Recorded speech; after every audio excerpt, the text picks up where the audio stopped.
ជួយយើងផង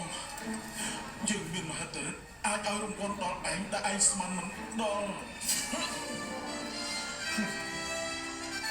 បាត់ឯងបានធ្លាក់ពីឋានសួគ៌ហើយអស់លូស៊ីហ្វឺមកត្រាំកាយព្រឹកអើយ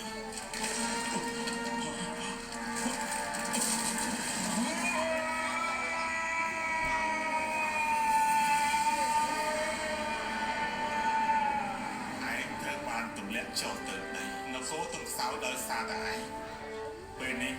ឯងត្រូវបានទម្លាក់ទៅក្នុងជំហរដ៏ជ្រៅហើយ